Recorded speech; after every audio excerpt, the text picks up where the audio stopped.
live in Broomhall in Corstorphine. So I've been in Corstorphine for 19 years.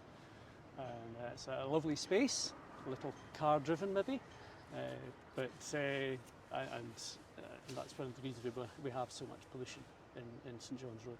The traders in Roseburn, should they have been given some compensation? No, I don't believe they should. I stand with the Greens on this. I think the changes that are being made there will bring enormous improvement to the infrastructure and the placemaking around Roseburn. And we know from lots of studies that the pedestrian pound is very strong. So where you've got cycle improvement and pedestrian improvement, you have better spend and an increase in business for retailers local to those schemes. What about those who think that people should have just been continuing to cycle along the side of the Roseburn Park, and that was one of the options at one stage? Mm-hmm. We need direct cycle lanes in full vision, but so visible cycleways that are protected, because those are the ones that commuters will use.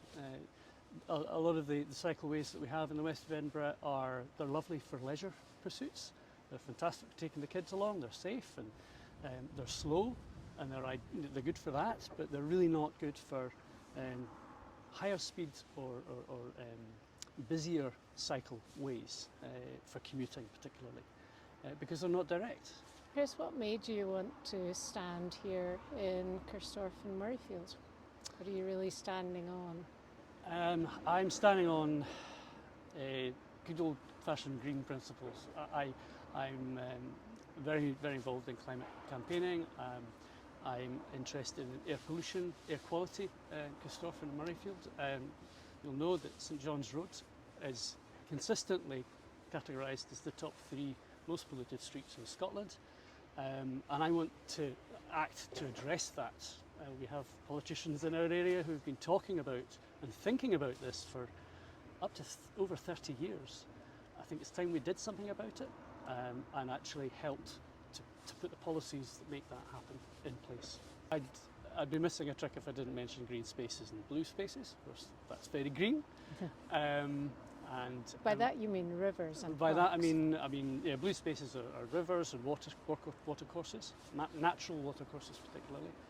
And here in Roseburn Park, we've seen a perfect example of that being used as an engineering fix to flooding of the water of Leith. And in fact, when we had all that rain before Christmas, or during the Christmas break, the park flooded, as it's supposed and designed to do, to take the pressure off downstream.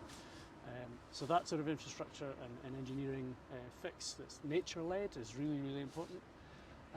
It's also a really valuable green space, and we know that benefits people both in physical and mental health. We want these green spaces and blue spaces to be joined up. At the moment they're very fragmented. We've got lots of isolated little parks and green spaces around, and we want everybody to have that, direct access to these green spaces. It's so good for societal health. What do you think that having as many greens on the council has done or is doing for Edinburgh Council?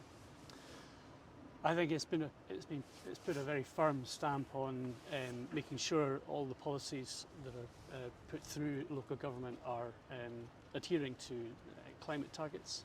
So we have the big one is the Net Zero 2030. We've got the City Mobility Plan, which is all about mobility, active travel, public transport. These are things that the Greens are pushing really hard on. We've got the rent freezes, we've got the ban on evictions. And these are all things that the Greens have supported and pushed through. And as an 11th Green on the council, I would be firmly pushing with that and in that direction for the benefit of everybody across Edinburgh, specifically obviously here at Corstorphine and Murrayfield.